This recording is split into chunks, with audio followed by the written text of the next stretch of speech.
아버지, 우리를 하나님의 자녀로 삼으셔서 한 주간도 성령의 인도받는 축복 속에 있게 하시고, 오늘도 성령의 인도받아 하나님 앞에 나와 예배할 수 있는 은혜 주신 주님을 찬양합니다. 구원받은 주의 백성들을 통해서 찬양과 경배를 받으시기를 원하셔서 우리를 부르신 줄로 믿사오니, 주의 백성들에게 성취될 말씀을 주시고 말씀에 은혜 받고 힘을 얻어서 세상을 살리는 증인과 제자로 세워지는 응답의 시간 되게 해 주옵소서. 예수님 이름으로 기도하옵나이다. 아멘.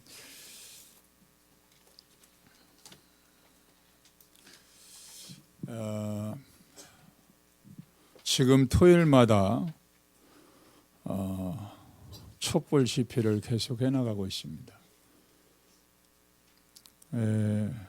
옳고 그른 걸 떠나서 우리에게 주시는 중요한 메시지를 여러분들이 발견해야 됩니다. 참 복음이 아니면 절대로 흑암 세력은 무너질 수 없구나. 정치, 경제, 사회, 문화를 장악하고 있는 존재가 사단이 맞구나. 마귀가 맞구나. 귀신들의 활동이 맞구나. 그렇다면은 오직 유일한 그리스도 복음 외에는 답이 없다. 이런 해답과 결론을 여러분들이 내려야 될 줄로 믿습니다. 신앙생활은 막연하게 하는 게 아니에요. 내가 생각 따라 기분 따라 하는 게 아닙니다. 분명한 사실이기 때문에 우리가 하나님을 믿고 예수님을 그리스도로 믿는 겁니다. 이게 사실이 아니라면 믿을 이유도 없고 신앙생활할 이유도 없습니다.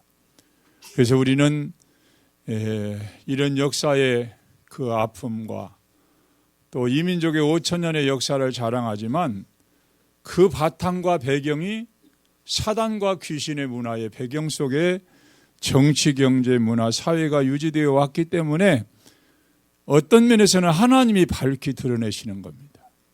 그래서 우리 언약의 사람들이 영적인 눈을 뜨고 이민족의 미래를 놓고 우리가 기도하는 그런 기회가 되어야 될 줄로 믿습니다.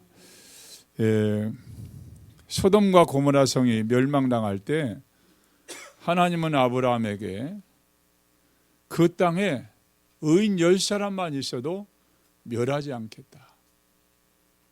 그러면 의인 10사람이 없다는 말이거든요. 의인 한 사람만 있어도 소돔과 고모라 성은 멸망하지 않습니다. 왜? 그 사람을 위하여. 이게 하나님의 역사의 가장 중요한 포인트입니다. 그래서 시대마다 아무리 정치, 경제, 사회를 주장하는 정사와 권세자와 이 세상의 어둠 주관자들을 장악하고 있는 사단의 지배를 받고 정치가 이루어지고 사회가 이루어지는 것 같지만, 하나님은 반드시 복음 가진 언약의 백성들과 주의 종들 때문에 하나님의 역사를 진행해 가고 있다. 이걸 우리가 다시 한번 확신해야 될 줄로 믿습니다. 교회 회복과 부흥은 하나님의 절대적인 계획이요 목표입니다. 참 교회를 회복하는 것이 하나님의 절대적인 계획이에요. 참 교회가 뭡니까? 예수님이 그리스도라는 사실, 예수님만 그리스도라는 사실을 믿고 영접한 하나님의 백성들, 그게 교회입니다. 이 부분의 확신을 가지고 모인 사람들이 모임이 교회입니다. 그렇다면 하나님은 지구상에서 제일 관심 있게 보는 게 구원받은 백성이에요. 성령이 함께 하잖아요. 그리고 구원받은 백성들이 모인 교회를 하나님이 엄청나게 관심을 갖고 역사하고 있다는 사실을 깨달아야 됩니다. 그래서 여러분 한 사람 한 사람이 내가 참 교회에 소속이 되어서 이렇게 예배하고 자그마한 헌신을 할 수 있다는 자체가 축복인 걸 깨달아야 돼요. 이걸 못 깨달으면 어디 가든도 정착이 안 됩니다. 뿌리를 못 내리는 거예요. 그래서 기분 따라 교회에 옮겨 다니고 이상한 얘기하고, 그 말은 자기가 실제적으로 임마누엘 축복을 못 누리기 때문에 그걸 드러내는 거예요. 자기 상처를 드러내는 겁니다. 그런 사람 가지고는 성령이 역사할 수 없다는 사실을 여러분들이 분명히 깨달아야 돼요. 성령이 역사하는 것이냐 사단이 역사하는 거냐 금방 드러나잖아요. 그 드러나는 가장 중요한 비밀이 뭐냐? 그게 바로 교회 부흥에 대한 관심이 있느냐 없느냐, 그 부분입니다. 내가 말을 하고 행동하는 것 자체를 통해서 다른 사람이 상처를 받고 신앙에 손해를 보게 하는 일을 하고 있다면은 그건 분명히 성령의 역사가 아니에요. 내가 자그마한 말을 하고 포럼을 하고 힘을 주는 것이 그게 성령의 역사라는 사실을 우리는 깨달아야 돼요. 그래서 지난주에 말씀드린 것처럼 우리의 중심 속에는 항상 나를 통하여 우리 가정과 우리의 후대를 통해서 하나님 교회가 부흥되는 일에 내가 쓰임받게 해달라고, 여기에 내가 헌신하게 해달라고, 여기에 내가 생을 드리게 해달라고, 그런 기도와 중심이 담긴 가운데서 여러분이 신앙생활을 해야 돼요.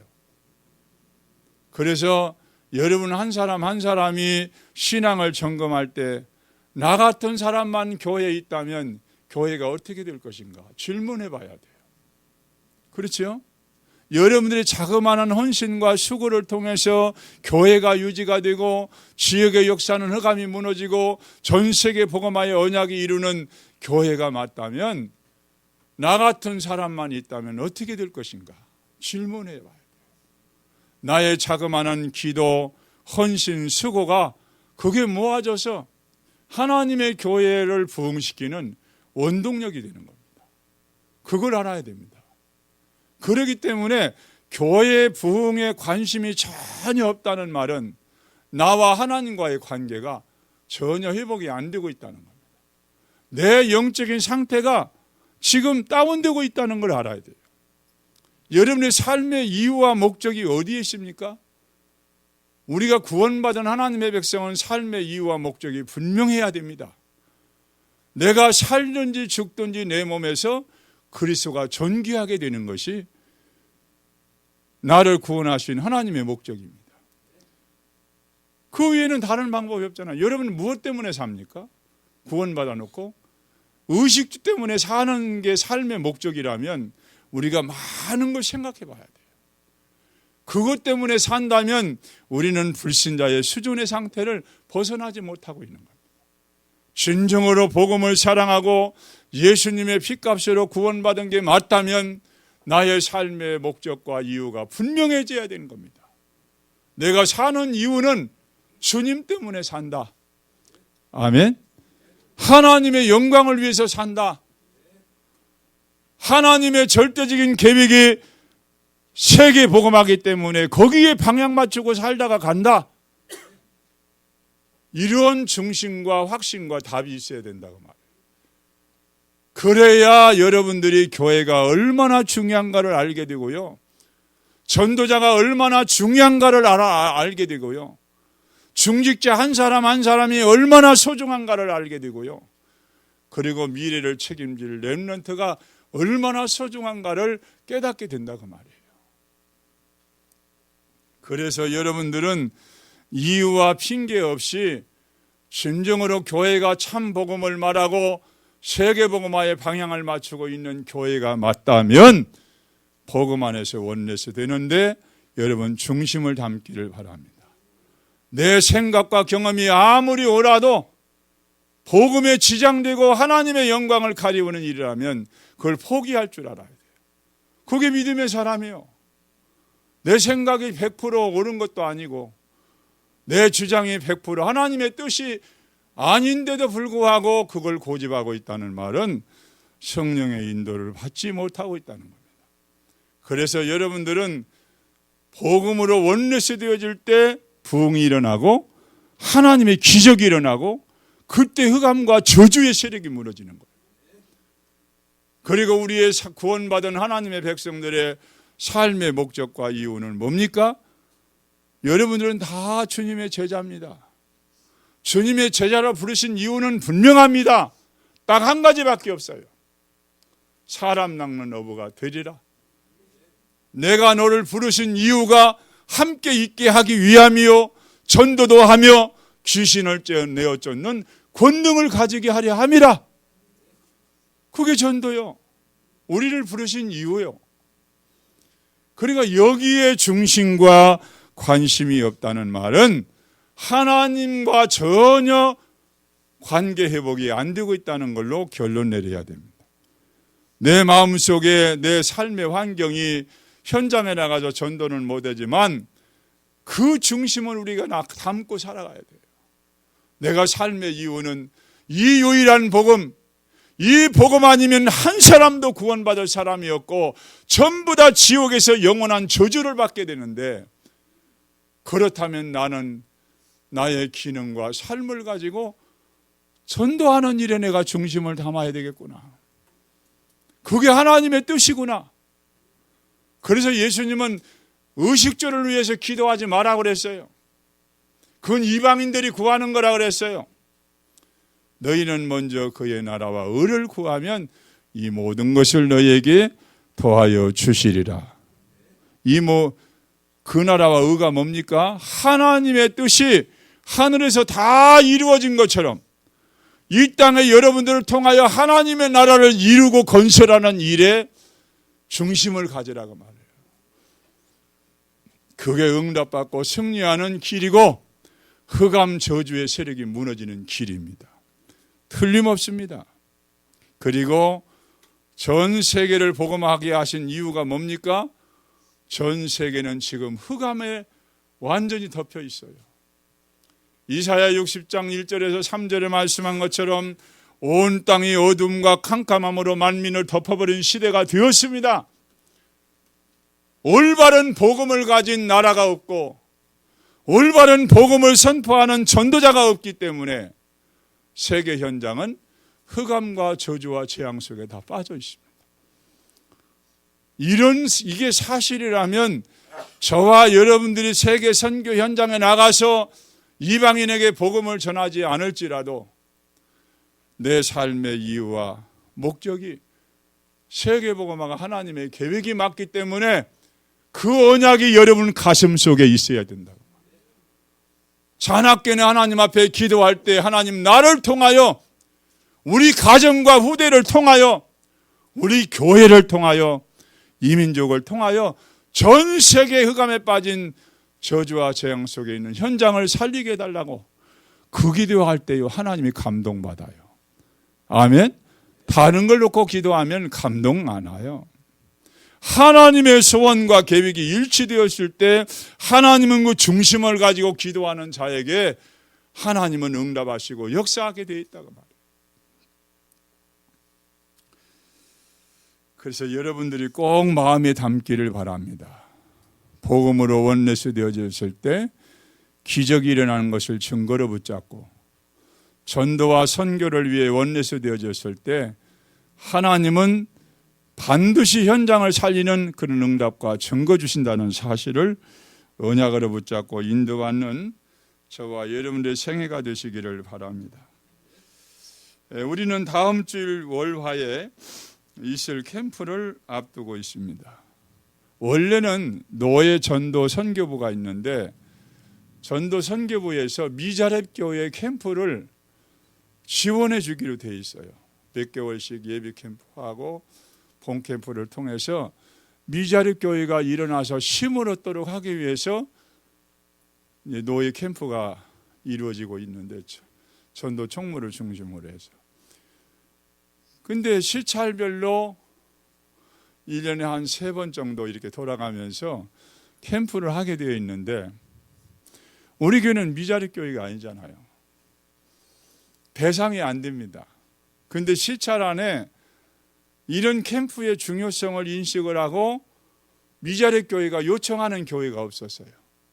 우리 시찰 안에 9개 교회가 있는데, 왜냐하면 부담이 되거든요. 뭐 식사도 대접해야 되고, 또 교회 안에 시스템이 준비되어 있으면 부담이 없는데 그런 부분도 준비 안 돼 있고 하다 보니까 부담스러워 가지고 자원하는 교회가 없었기 때문에 우리 교회가 낙찰을 받은 겁니다. 집사람이 강력하게 나성주 총무에게 얘기해가지고 우리 교회가 낙찰을 받고 그동안 몇 개월 동안 예비 캠프를 쭉 진행해 오다가 이제 월화 캠프를 하게 되었습니다. 캠프 주제가 뭐죠? 읽어보세요. 여기 뒤에 프랑카드. 시작. 예, 시작. 캠프는 빛을 발하는 거거든요. 왜냐하면 빛 드신 그리스도가 우리 안에 계시고 나와 함께 가시기 때문에 그 믿음을 가지고 현장에서 흑암 속에 있는 사람들에게 그리스도를 말해주는 겁니다. 왜냐하면 전부가 다 흑암 속에 있는데 본인만 몰라요. 내가 흑암과 저주와 재앙 속에 있다는 사실 자체를 모르고 살아갑니다. 문제가 없으니까 문제가 없는 걸로 생각을 해요. 근본적인 문제가 영원한 문제인데 이걸 해결받지 못하면 영원한 저주와 재앙을 계속해서 받을 수밖에 없는데 그 자체를 모르고 있어요. 이런 사람들에게 정확한 그리스도 복음을 통해서 저주와 재앙에서 빠져나오는 길을 안내해 주는 것이 그게 캠프입니다. 하나님이 기뻐하겠어요, 안 하겠어요? 물어보나만 하죠. 그래서 여러분들이 그동안 금식도 하고 우리가 기도해 왔는데 그 기도가 모아져서 이번 캠프를 통하여 하나님은 반드시 역사하시고 응답하실 줄로 믿습니다.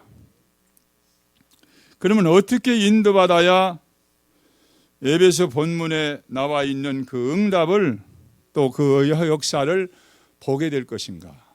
오늘 본문에 보면 바울이 선교사로 파송받고 난 이후에 쭉 이제 복음을 전해왔습니다. 지역마다 나라마다 이렇게 계획을 세워가지고 성령의 인도 속에서 진행해 가던 과정에 에베소에서 복음을 전하기 시작했어요. 그 이전에 사도행전 19장 1절에서 7절에 있는 말씀 보니까 이들이 전혀 복음이 이해가 안 돼 있는 거예요. 성령의 세례가 뭔지도 모르고 있어요. 그러니까 바울이 그 현장에서 그리스도를 증거해가지고 그들로 하여금 성령 충만함을 받는 그런 응답의 역사가 시작이 된 겁니다. 그걸 계기로 해가지고 바울이 회당에서 석 달 동안 복음을 전했는데 두 가지 현상이 일어났어요. 그리스도를 증거하니까 이 복음이 이해 안 된 사람들이 비방하는 사람이 일어났어요. 그리고 이 복음을 확실하게 전하니까 거기에 제자가 일어났어요. 그래서 바울은 성령의 인도 따라 제자를 따로 2년 동안 두란노 서원에 모아놓고 매일같이 강론했습니다. 뭘 강론했겠어요? 그리스도를 강론한 겁니다. 예수가 그리스도가 맞다. 세상의 모든 이 에베소 현장에도 아데미 여신을 신상을 만들어 놓고 집집마다 섬기고 있는데 이게 지금 마귀 귀신 섬기는 거 아니냐. 이들을 살리기 위해서 나를 이 현장에 보내셨다. 제자들이 영적인 눈을 뜨게 해서 2년 동안을 강론했는데 아시아에 사는 자는 유대인이나 헬라인이나 다 뭘 듣더라? 뭘 들었어요? 주님의 말씀을 들었더라. 주님의 말씀의 내용이 뭐지요? 예수가 그리스도다. 예수만 그리스도다. 그걸 증거한 거예요. 그분이 모든 문제 해결하셨다. 이걸 모르기 때문에 에베소 전 현장과 아시아가 종교와 우상과 흑암의 문화 속에 빠져 있지 않느냐? 이걸 전한 겁니다.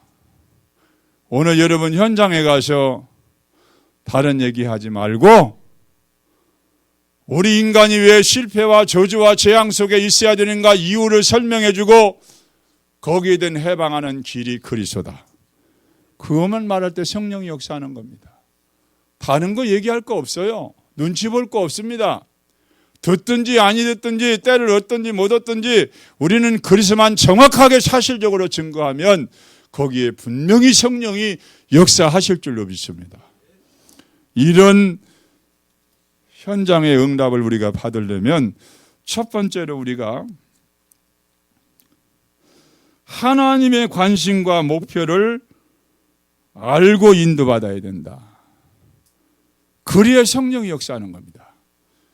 하나님의 관심과 목표가 어디 있는가를 대충 알거나 틀리게 알면 성령이 역사할 이유가 없어지는 거예요. 그러겠죠?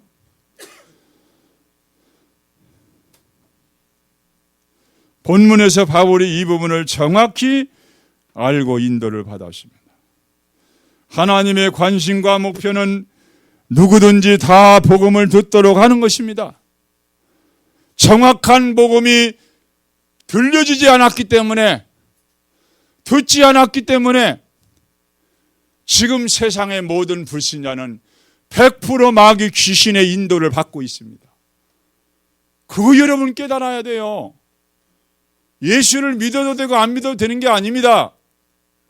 복음을 대충 전하고 들어야 되는 게 아닙니다. 정확한 복음을 들어야 돼요. 참 복음을 들어야 돼요. 삼지기로 오신 그리스도에 대한 분명한 확신을 가지고 우리가 전해야 된다고 말해요.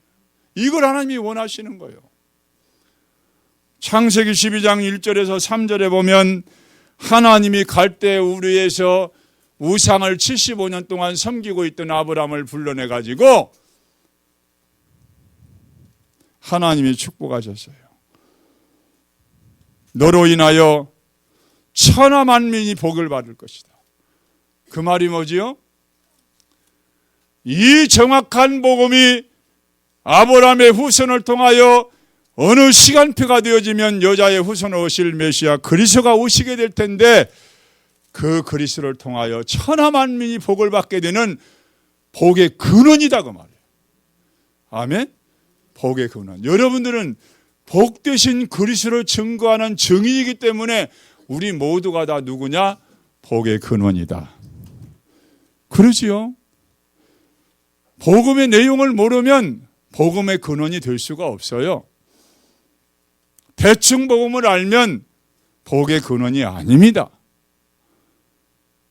증거를 우리가 분명히 알아야 되는데 하나님은 천하 만민이 그리스도를 통하여 복음 듣기를 원하신다고 말해요. 그리스도를 통하여 영원한 복을 받기를 원하신다고 말해요. 하나님은 저주와 재앙을 내리는 게 하나님의 목표가 아닙니다. 그러겠죠. 하나님은 축복하시기를 원하십니다. 아멘. 은혜 주시기를 원하십니다. 여러분들을 통하여 모든 현장의 사람들이 살아나기를 원하신다고 말해요. 창세기 6장 1절에서 14절에 보면 하나님의 아들들이 언약이 희미하다 보니까 전부가 다 네피림 흑암 문화 속에 빠져 있는 거예요. 사단이 준 잘못된 각인 뿌리 체질이 내려져 가지고 먹고 마시고 즐기고 시집가고 장가가고 집을 짓는 것이 그게 인생의 목표로 착각하고 있는 거예요.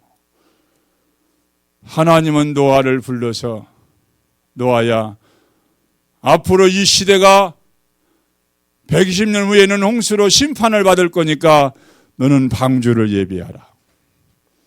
그 언약 하나 붙잡고 8 식구가 120년 동안이나 방주를 예비해 놓았습니다. 작은 방주가 아닙니다. 노아 가정만 들어가는 작은 방주가 아닙니다. 하나님의 말씀을 제대로 믿는 사람들이 다 들어와도 구원받을 수 있는 엄청난 크기의 방주를 예비해 놓은 겁니다. 사람이 안 들어오니까요, 하나님의 짐승들을 다 짝을 지어가지고 그 방주 안으로 들어오게 하셨어요. 그걸 보면서도 못 깨달아요. 여러분, 하나님의 말씀이 깨달아지고 믿어지지 않는 것은요, 보통 저주가 아닙니다. 보통 재앙이 아닙니다. 하나님의 말씀은 그대로 선포되었으면 그대로 성취됩니다. 그걸 믿으시기를 바랍니다. 세계복음화의 언약이 불가능해 보여도 세계복음화의 언약을 하나님은 지금도 24시간 이루어 가고 있다는 사실을 믿어야 됩니다. 어느 날 하나님이 문을 여셔서 모든 나라 민족이 복음 듣도록 하실 시간표가 오고 있고 지금 진행하고 있습니다. 출애굽기 3장 1절에 20절에 보니까 우상 숭배가 가득한 애굽의 현장에 하나님은 유월절 어린 양의 피를 발라서 저주와 재앙에 빠져나오는 그런 비밀을 똑똑하게 애굽 사람 전체가 보게 하셨어요. 그렇지요? 애굽 사람들이 믿고 의지하는 우상이 전부 거짓된 것이다. 하나님이 살아계시고 장차 오실 어린 양 예수 그리스도의 피만이 저주와 재앙에서 해방하는 유일한 길이다. 이걸 애굽 현장에 선포하신 거예요. 여러분 잘 깨달아야 됩니다, 성경을. 그래서 하나님은 멸망하기를 원하지 않는다고 말해요. 예수님이 이 땅에 그리스도로 오셔서 십자가에 죽으시고 부활하신 이후에 우리에게 중요한 메시지를 주신 걸 여러분 기억을 해야 됩니다. 마태복음 28장 18절 20절에 너희는 모든 족속으로 뭘 삼으라? 제자 삼으라. 따라서 합시다. 모든 족속으로 제자를 삼으라. 이 주님의 약속이에요. 부담이 아닙니다. 모든 족속에게 주님이 제자를 준비해 놨기 때문에 정확한 복음만 선포하면 제자는 인도받게 되어 있다고 말이에요. 왜 만민에게 복음 전하라고 했습니까? 마가복음 16장 15절 20절에 만민이 전부가 다 병들어 있어요. 영적으로 병들어 있고 육신적으로 병들어 있고 상처가 치유받지 못해가지고 전부가 다 귀신 섬기는 그런 현장이 되어버린 겁니다. 이들에게 하나님의 말씀을 통하여 만민을 치유해줘라. 아멘. 그게 부활하신 주님의 메시지요.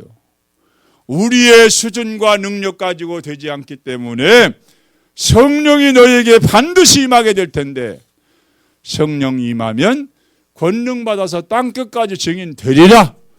주님이 약속하셨어요. 오늘 여러분 주님의 약속을 그대로 믿기를 바랍니다. 더할 것도 없고 뺄 것도 없습니다. 그대로입니다. 왜 이렇게 복음 전해야 되느냐?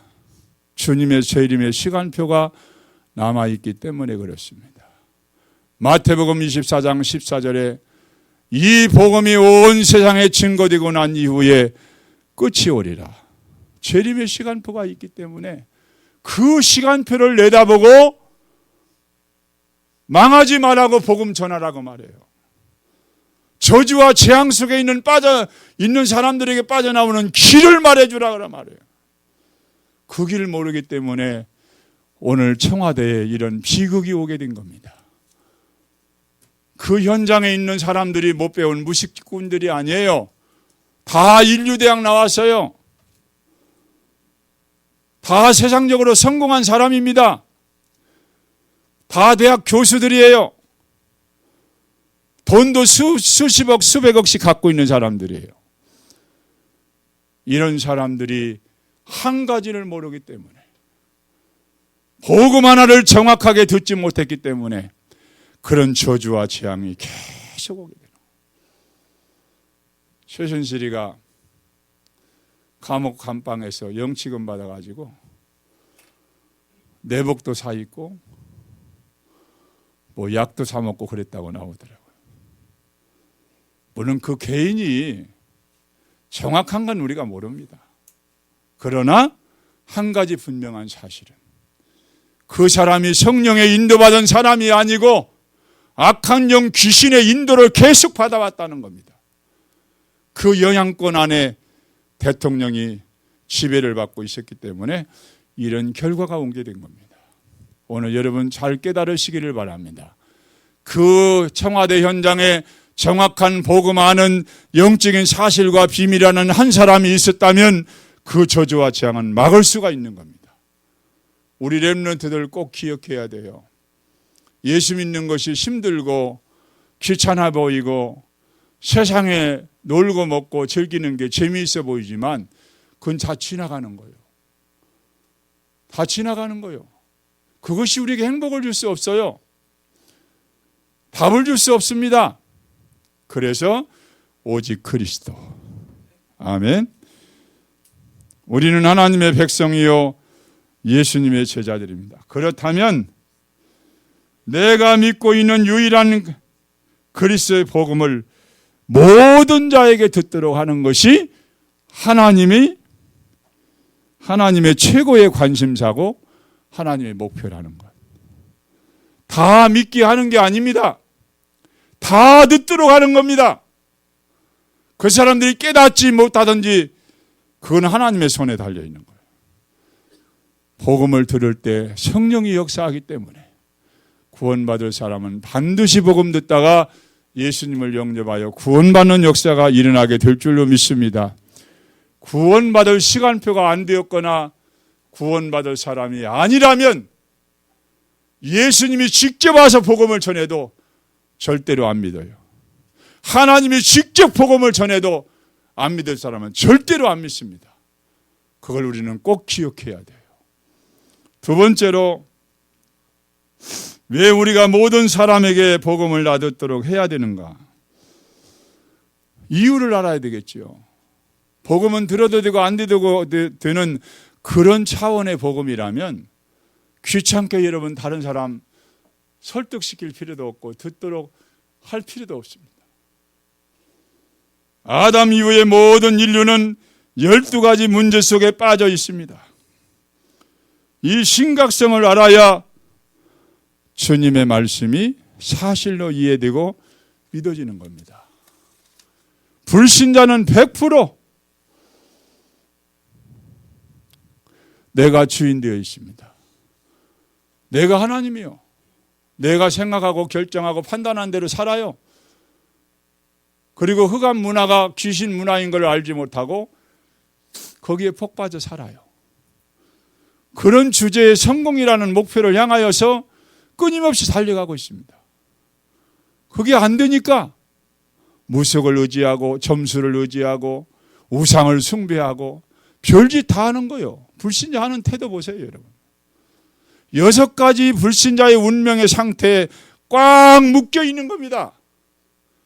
여기에서 빠져나올 사람이 하나도 없다는 겁니다. 바울은 이 사실을 알았습니다. 그리고 바울은 사도행전 13장 1절에서 3절에 최초로 선교사로 파송받고 난 이후에 간 현장이 어디입니까? 바보라고 하는 섬입니다.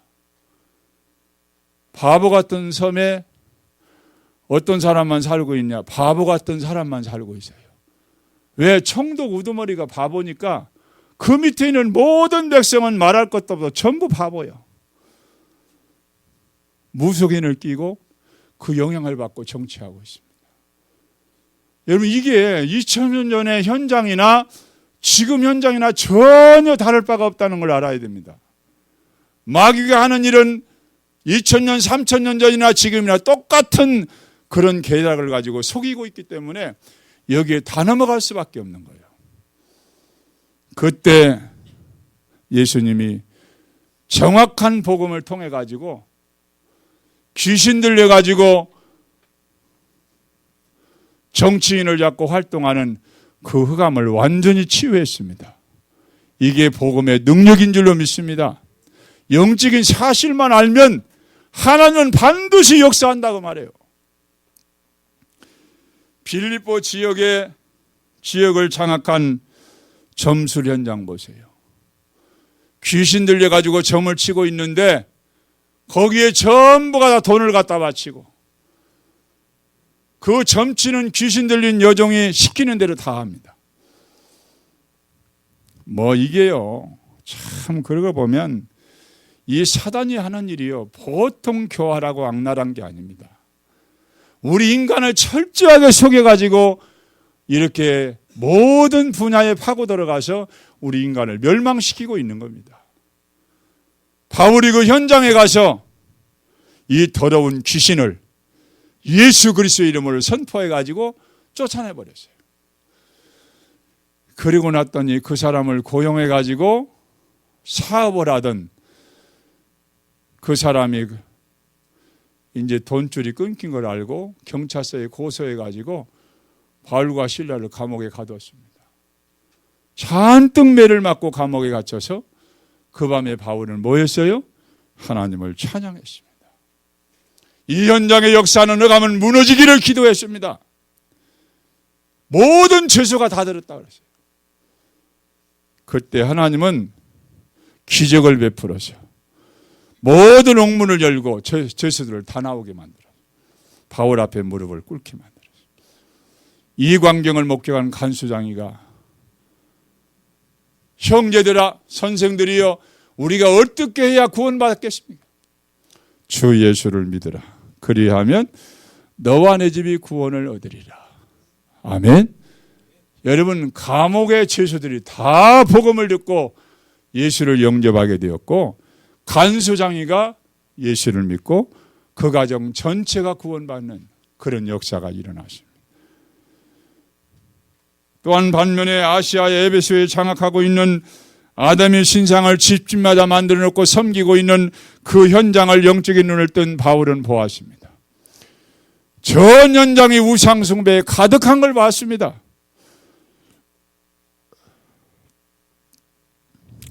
이 현장을 보고 나니까 바울의 마음이 불붙듯 일어났어요.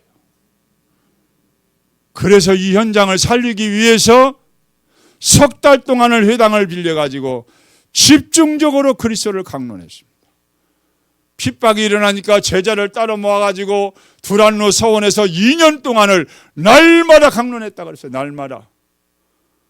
오늘 여러분, 이런 은혜가 여러분들 임하기를 바랍니다.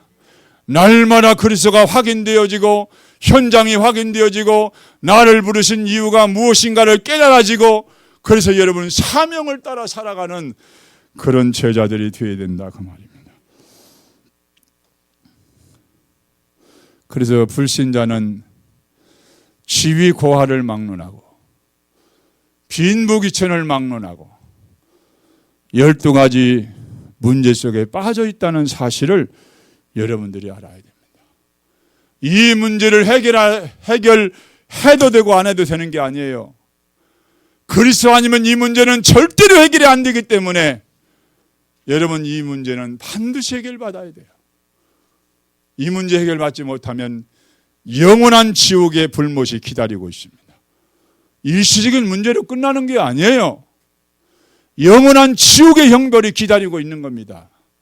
여러분 한번 생각해 보세요. 여러분 가정의 식구들이 이런 속에 있다면 그냥 방치하고 내버려 둘래요? 예? 아니잖아요. 여러분 일가 친척이 이런 현장 속에 있다면 여러분 그냥 내버려두고 무관심하고 있다는 것은 어떤 면에서 우리는 직무유기를 하고 있는 거예요. 직무유기. 나중에 지옥 간 여러분 가족이나 친척들이 원망하겠어요, 안 하겠어요? 하겠지요. 왜 우리 아내는, 우리의 부모는 이 복음을 알고 있는데도 불구하고 나에게는 한 번도 이 복음을 정확하게 증거하지 않았는가? 지옥에 있는 사람들이 후회해도 소용이 없지만은 여러분 주변에 있는 사람들이 복음을 전하지 못했다면은 반드시 여러분들을 향하여 원망하고 있을 겁니다. 그걸 여러분들이 깨달아야 돼요. 그래야 바울 같은 중심이 생기고 그 중심 가지고 오직 그리스도를 현장에서 선포할 때 누가 역사하느냐? 성령이 역사하는 겁니다. 그때 흑암 저주의 세력이 다 무너지는 거예요. 그걸 여러분 깨달아야 됩니다. 세 번째로, 그래서 바울이 이 비밀을 알고 있기에 에베소 현장을 살리는 캠프를 했습니다. 여기 회당에서 석 달 동안 하나님 나라에 대해서 집중해서 메시지를 전했습니다. 하나님 나라의 반대가 뭐지요? 흑암 나라입니다. 지금 에베소 현장을 봐라. 이 복음 하나 모르기 때문에 완전히 종교가 우상화시켜가지고 전 지역을 장악하고 있지 않느냐? 이들이 다 멸망하고 있지 않느냐? 이들을 어떻게 하겠냐? 그 메시지 전한 거예요. 하나님 나라에 대한 비밀. 그리고 비방하는 자들이 일어나고 제자가 일어나니까 제자를 따로 두란노 서원에다 세워놓고 두란노 서원에서 날마다 그리스도를 강론했다. 날마다. 여러분, 우리는요, 태어나서 지금까지 잘못된 각인 뿌리 체질이 되어 있기 때문에 매일같이 복음 들어야 됩니다. 아멘? 그거 깨달아야 돼요. 복음은 한두 번 들으고 끝나는 게 아닙니다. 평생을 들어야 돼요. 그래야 될까 말까예요. 각인 뿌리 체질이 바뀔까 말까 한다 그 말이에요. 오늘 여러분들이 꼭 깨닫기를 바랍니다. 그랬더니 19장 10절에 보니까 헬라인 유대인들이 다 누구의 말씀을? 주의 말씀을 듣더라. 그렇죠? 성령이 역사하면 되는 겁니다. 아무리 우상이 가득한 현장이라 할지라도 정확한 복음이 성령의 인도 따라 선포되어질 때 하나님은 역사하게 돼 있다고 말해요. 결과가 어떻게 나타났습니까? 유대 종교가 거짓임이 드러났습니다. 그렇죠? 여기 마술사가 누구요? 유대인이요. 유대인이라는 말은 하나님을 믿고 있다는 거예요. 성경을 알고 있다는 겁니다. 그런데 뭐를 하고 있어요? 마술사가 되어 있는 거예요. 마술 부리는 거예요. 그래서 사람들을 유혹하는 겁니다. 그 다음에 유대인 제사장 스게와 아들 7 아들 보세요. 유대인이면서 제사장이었던 스게와의 7 아들들로 이 복음을 정확하게 모르다 보니까 바울이 행하는 능력을 흉내내다가 귀신에게 눌려가지고 대망신을 당했어요. 7 아들들이요. 내가 바울이 전하는 예수를 의지하여 앞귀 들린 사람에게 명하니까 귀신이 뭐라고 한 줄 아세요? 내가 예수도 알고 바울도 아는데 너는 누구냐? 흉내낸다고 되는 거예요? 여러분, 흉내낸다고 되는 게 아닙니다. 신앙생활도 흉내내면 안 돼요. 정확한 사실적인 복음을 받아야 돼요. 영적인 사실을 제대로 알아야 돼요. 그리고 하나님의 계획을 정확히 알아야 됩니다. 흉내내는 거 마귀는 꼼짝도 하지 않습니다. 내가 예수 믿는 사람인 채 한다고 해서 마귀가 겁내는 게 아닙니다. 내가 전도사가 되고 장로가 되고 권사가 되었다고 폰만 잡는다고 마귀 귀신들이 떠는 게 절대로 아닙니다. 정확한 사실을 알아야 된다고 말입니다. 그리고 20절에 있는 말씀 보니까 이와 같이 주의 말씀이 힘이 있어 흥왕하여 세력을 얻으니라. 그렇죠?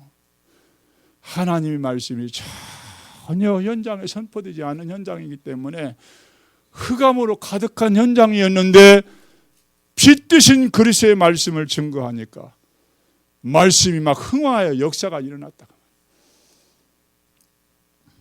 결론적으로 말씀을 맺습니다.